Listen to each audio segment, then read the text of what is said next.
Welcome to I news. ప్రపంచ రాజకీయాల్లో మతపరమైన అంశాలు కొన్నిసార్లు ఊహించని మలుపులు తిరుగుతాయి. ఇప్పుడు అలాంటి ఓ కీలక పరిణామం హిమాచల్ ప్రదేశ్లోని ధర్మశాలలో చర్చనీయాంశంగా మారింది. బౌద్ధ ఆధ్యాత్మిక గురువు 14వ దలైలామా టెంజిన్ గ్యాట్సో తన పుట్టినరోజుకు ముందు ఓ కీలక సమావేశానికి సిద్ధమవుతున్నారు. 3 రోజుల పాటు జరిగే ఈ భేటీలో ప్రపంచం నలుమూలల నుంచి 100 మందికి పైగా బౌద్ధ మత పెద్దలు పాల్గొంటున్నారు. ఈ సమావేశంలో దలైలామా వారసుడి నియామకంపై ఓ కీలక నిర్ణయం వెలువడే అవకాశం ఉంది. కానీ 72 గంటల రహస్య సమావేశం చైనాను ఎందుకు కలవరపెడుతోంది? దీని వెనుక ఉన్న అసలు కారణాలేంటి తెలుసుకుందాం.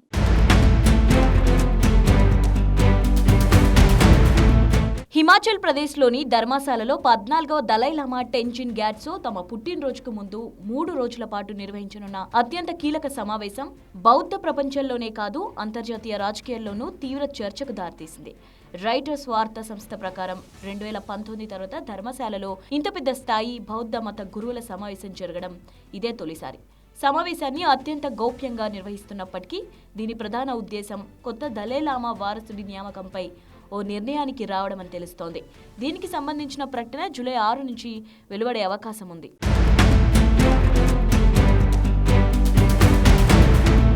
అసలు దలైలామా పదవి అంటే ఏమిటి? బ్రిటానికా నివేదికల ప్రకారం 11వ శతాబ్దంలో ఈ పదవిని సృష్టించారు. ప్రారంభంలో ఇది కేవలం ఒక మతపరమైన ఆధ్యాత్మిక స్థానం మాత్రమే. కానీ కాలక్రమేణా దీని బాధ్యతలు మారాయి.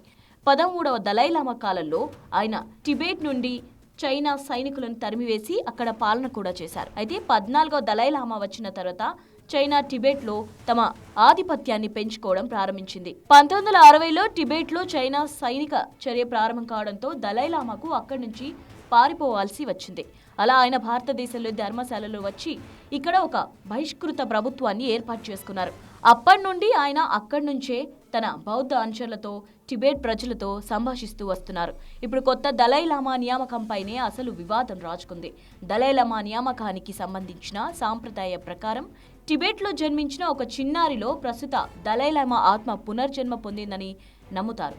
ఈ ఆధ్యాత్మిక అన్వేషణ చాలా సంవత్సరాలు పడుతోంది. అయితే ఈసారి సాంప్రదాయానికి విరుద్ధంగా టిబెట్ వెలుపల అంటే భారత్ లేదా ఇతర ప్రాంతాల నుంచి ఆ చిన్నాన్ని వెతికి అవకాశం ఉందని ఊహాగానాలు వినిపిస్తున్నాయి. ఒకవేళ అలా జరిగితే 385 సంవత్సరాలుగా కొనసాగుతున్న ఆ పాత సాంప్రదాయం భగ్నమవుతోంది.